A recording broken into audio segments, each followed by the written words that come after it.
Olá, chegamos ao capítulo 9 do nosso curso, e nesse capítulo a gente vai focar em alguns casos emblemáticos da jurisprudência do sistema interamericano.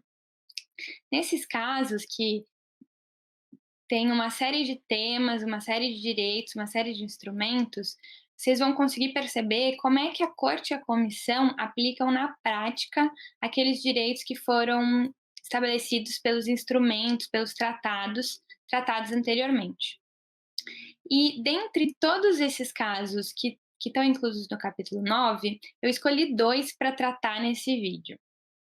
O primeiro deles é o caso Yaquiacha.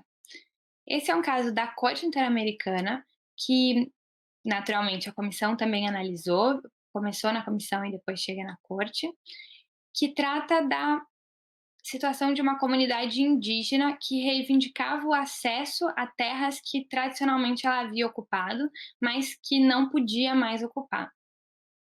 A comunidade já tinha feito o pedido ao Estado para que pudesse retornar essas terras tradicionais, mas o Estado estava demorando muito para cumprir esse pedido, ou pelo menos para analisar esse pedido, essa demanda de que a comunidade tivesse o direito àquelas terras.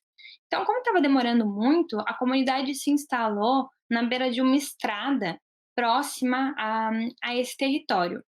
E ali a comunidade ficou em condições péssimas, condições de extrema miséria, com acesso muito escasso à água, acesso muito escasso a serviços de saúde e outros serviços públicos, e uma situação realmente precária que levava a uma situação de risco para a comunidade inteira, mas principalmente para as crianças e para os idosos que faziam parte daquela comunidade. Diante dessa situação e sem obter uma resposta do Estado em relação ao direito que aquela comunidade estava demandando de acesso às suas terras, a comunidade foi à Comissão Interamericana e depois foi à Corte. E a análise que a corte fez nesse caso foi extremamente interessante, porque a corte analisou sim o direito daquela comunidade à terra e determinou que de fato havia um direito a voltar para o território que havia sido ocupado tradicionalmente. Então, que por isso o Estado estava deixando de cumprir o direito à propriedade tradicional. Mas além disso, a corte disse uma outra coisa muito interessante. A corte disse o seguinte: olha, o Estado, por meio da Convenção Americana, assumiu compromissos em relação ao direito à vida. O direito à vida implica na obrigação de não violar diretamente o direito à vida, ou seja, uma pessoa do Estado não pode assassinar alguém, não pode diretamente privar uma pessoa de sua vida, mas o direito à vida também tem uma dimensão positiva, ou seja, o Estado tem o dever de tomar medidas concretas para garantir que as pessoas tenham acesso a uma vida digna. E aí a corte disse: foi isso que o Estado do Paraguai, no caso da comunidade Yaquiacha, não fez.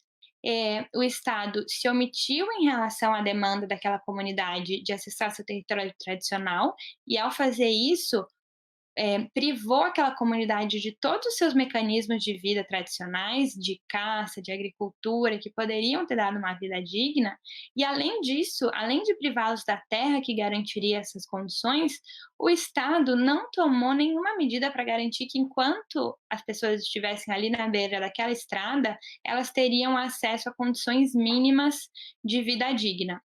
Então, que por esses 2 motivos, o Estado também violou o direito à vida da população, além de ter violado o seu direito à propriedade tradicional. Isso foi especialmente grave em relação a pessoas em situação de especial vulnerabilidade, como as crianças e os idosos. Esse é um caso bastante interessante. Um outro caso que eu queria ressaltar, que está lá no capítulo, é o caso Atala Rifo e Filhas versus Chile. Esse é um marco na jurisprudência da Corte Interamericana em relação ao direito à igualdade. E ele é também o primeiro caso do sistema interamericano sobre direitos da população LGBTI. Então, ele é realmente um caso marcante. Ele diz respeito ao Chile, a situação de uma mulher que perdeu a guarda das 3 filhas porque estava vivendo numa relação homossexual. o Poder Judiciário, em uma série de decisões de diferentes instâncias, acabou por decidir que a convivência da mãe com a sua companheira seria prejudicial às crianças e, por isso, retirou a guarda das filhas da senhora Karen Atalahifo. A Corte Interamericana, olhando essa situação, disse que essa era uma violação clara do direito à igualdade e que a decisão interna tinha se baseado em argumentos estereotipados e discriminatórios.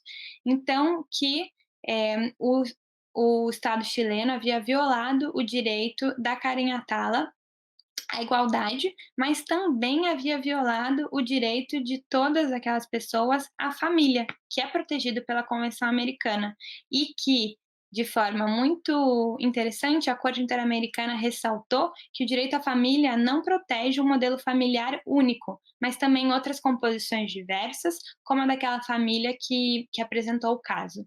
Então, esses são dois casos interessantes sobre a jurisprudência do sistema interamericano, tem vários outros no capítulo, e a gente vai analisar daqui a pouco não só as decisões desses casos, mas também o impacto que elas podem ter e tiveram na vida das pessoas do continente.